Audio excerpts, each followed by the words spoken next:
Yeah. So Right. be So we sure scroll down. to check out all of those resources that you can use to help Iris. And now we have Shine's Tech Corner featuring a student project for VR. Thank you, Toast. So now we are in the new B9 Classrooms VR group. And here, these are a bunch of people that help us to grow VR in Hampshire College. And we have to be deeply thankful because VR is so important, as it is a very huge step forward for technology, as it can be used in any field, not just only entertainment. And speaking of VR, thanks to Intel this year in CES 2018 to introduce the new Hades Scania Nook, which improves the performance by putting a dedicated graphics card and also running VR at 95 frames per second. So now let's go. So now we are in the studio, and I need and say hi to the studio. And I would like to interview Aidan Alice to talk about VR in much more of a detail. So, Aidan, I got some questions for you. So tell me, when does this OVR start up in the group? We're not a student group. We are run through the library. So myself and Maya Dormer are basically librarian assistants, and we get paid to run the VR nights.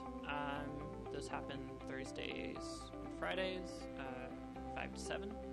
And basically what we do is this: we facilitate the Vive being used because the school owns it, and now people get to try it out even if they're not game developers. Yeah. Okay, so Aidan Alice, can you give me an opinion of you about VR, like how VR can be so important towards why it is so matter right now for VR? And so I think that VR is a really in a really interesting time for itself, because it's I think something that was used to be kind of gimmicky when it first came around. Well, not first came around, but it came around, to the consumer level in the 80s, the gaming market crash, and whereas now I think we're in the time where people are actually ready to make games for VR that sort of are for VR. And I don't think it's like the most important thing in the gaming industry right now, but I think it's definitely like an interesting sort of like technological expansion. okay, so one more last question. So since this year's CES 2018, we've seen the new Intel computer that came out this year that actually makes VR into the mainstream, being a small box, being able to hook up to a VR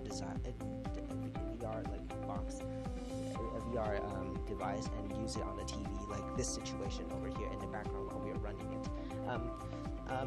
Do you think it is a good idea that these devices can be distributed through the library, as people can rent those kind of stuff, plug and go, and return it? Yeah, I mean, I think definitely this kind of setup where it's monitored, like supervised kind of like gameplay is, I think, a really great way to expose people to the technology. And in terms of like renting, I think that there's definitely consumer level computers, like you don't want to have to invest multiple thousands of dollars just to rent one of these systems. But yeah, I think like kind of like arcadey or communal or like publicly accessible ways of doing these things, I think is definitely a really good step, especially if consumer VR remains at its current price point. Yeah, this year for gamers is really big trouble, since there is like the entire cryptocurrency miners trying to steal our graphics card, and ever since that, Intel create this new Nook, which helps the VR gaming more accessible as being under $1,000, where most graphics cards right now, if you look at the GTX 1070, cost around $1,200, which is really a huge step forward for Intel to create such a tiny boxes that could be plug and go anywhere around, where it could be like just people can just borrow it from the library and take it to places where they have VR set up and just plug and go easily. I think that something that will remain, though, that computer companies can't solve is that the biggest price point issue, the biggest financial concern for VR for consumers, I would say, is actually property, not the systems themselves. So having a room that is capable of room scale VR is significantly more expensive than any computer you're going to buy, because it means you need an apartment space, some kind of physical location in which you have room to actually do these things without hurting yourself or your housemates.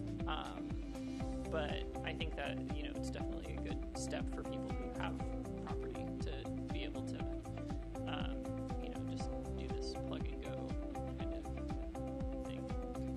Right. Thank you so much for the interview. Yep. Speaking of the I/O, in the front you will see the power button, an SD card slot, 2 USB Type A port 3.0, and also you will see a HDMI port that supports VR.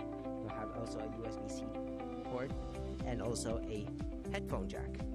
And in the back, you will see even more I/O. You will see the power cord, the headphone jack, 2 Thunderbolt 3 ports, 2 mini display ports, and you will see 2 Ethernet ports, 4 more USB Type A ports, and another HDMI output. And this computer has the most I/O I've ever seen on a computer, on a consumer level, at this factor, this small form factor. Before we get into